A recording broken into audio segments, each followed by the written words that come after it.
Salut, c'est Rami. Comment allez-vous? J'espère que vous allez bien. Allez, on va attaquer une petite la semaine prochaine. On se prépare pour la semaine prochaine. C'est pas grave. Une chute. Bon. Je vais faire une analyse courte sur le Bitcoin. Donc, je vais me baser sur le market profile TPO. Entre nous, avec Wyckoff, Elliott et Wolf, on s'en sort jamais. Bon. Je pense que ça c'est assez solide. Je me suis précipité dans cette zone-là. J'aurais dû voir ça, cette descente, mais bon. Voilà, c'est erreur de ma part. Donc au mois de décembre, j'ai vu cette hausse, au mois de janvier. Voilà, on se trompe, on est des êtres humains, on n'est pas des robots. Voilà. Donc l'idée sur le market profile, c'est qu'on a un POC, un point of control. On a ici un point de contrôle 19 320 de cette hausse au mois de janvier, la première semaine de janvier. En fait, l'idée c'est que on a une continuité haussière, sauf si la semaine prochaine, et donc elle nous fait tout à fait le contraire, c'est-à-dire le value area high, ça descend, et on aura un market profile qui chute. Je suis pas très Je ne suis pas très, j'adapte pas en fait, j'adapte pas à cette idée parce que franchement, on est dans ce cas de figure comme la deuxième semaine de janvier, plutôt ouais, la deuxième semaine, troisième semaine du mois de janvier. Donc ça, on est dans le même profil, on va créer des B. Ça, c'est un B et ça, c'est un petit P. Donc un P, ce P là sur Market Profile qui nous a, qui a ramené le prix à vers 19 000. Et celui-là, c'est un P aussi. Donc l'idée, c'est qu'une continuité donc du mouvement, une continuité haussière, et, euh, et la semaine prochaine, si franchement on va voir des values, le VAH et le VAL qui montent, c'est-à-dire on va casser cette value area high ici à 21 800. C'est un bon signe qu'il y aura une continuité haussière du mouvement. Donc, pour le moment, on est bien. Pour le moment, rien n'est inquiétant. On peut faire ce genre de mouvement la semaine prochaine. On ne sait pas, on sait pas. C'est juste, on va suivre le mouvement. Ça peut être une explosion, ça peut être directement, on ramène le prix vers 25K. Directement, on peut faire ça. Les TPO, c'est une POC là, on peut le ramener directement, sans aucun problème. Le prix, il peut faire ça.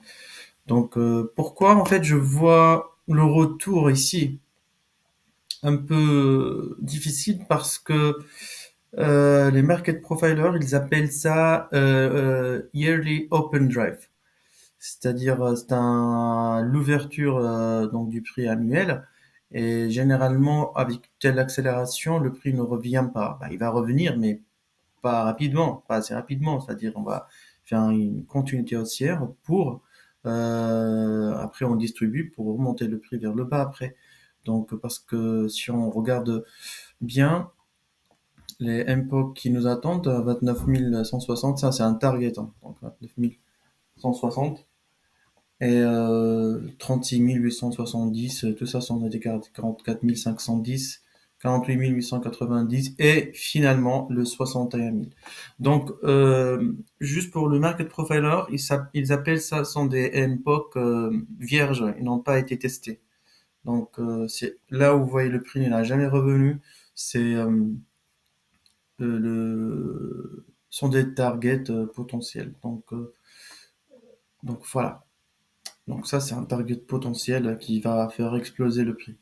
Cela veut dire, en fait, si mon hypothèse, elle est juste ça, un open drive yearly, c'est-à-dire, on va pas revenir que l'année prochaine, ou même après 2 ans, possible, je dis bien une hypothèse. En fait, si la semaine prochaine, on fait une hausse magistrale, ah oui, on peut continuer. On peut continuer vers le haut. On peut faire une petite baisse, prendre ce POC, et on aura des acheteurs on les appelle acheteurs réflexes. Ils ramènent directement le prix vers le haut, ils poussent. Donc voilà, c'est l'idée que j'ai et je trouve plus cohérent. Donc voilà. Donc si vous êtes en spot, vous ne vous inquiétez pas, le prix va remonter. Le bull run va commencer. Ne vous inquiétez pas, soyez juste patient. Euh, et la semaine prochaine, je vais faire une vidéo qui sera un peu longue, je pense, sur le market profile. Une vidéo aussi sur la lecture des bougies en footprint pour savoir si vous êtes dans le bon sens ou pas. Et en confluant le market profile avec le footprint, euh, je pense que vous serez toujours gagnant. Pas toujours, en 90% des cas. C'est-à-dire vous aurez la capacité d'anticiper le mouvement de la journée d'après et trouver des, des, des points d'entrée, soit pour un long, soit pour un short. C'est ça ce que je vous propose. Et à propos, pour le copy trading, je vais plus faire le copy trading, je vais plus proposer parce que j'en ai pas besoin d'argent, donc des autres. Ce que je fais, c'est pour vous, pour vous donner une idée, la façon que j'ai appris et j'apprends toujours. Donc voilà. Pour le challenge Mars, j'en doute que je vais réussir parce que j'ai pas le temps, pas du tout. Donc voilà, je vous cache pas, bah si je réussis, je vais le partager, bah sinon j'abandonne mon challenge.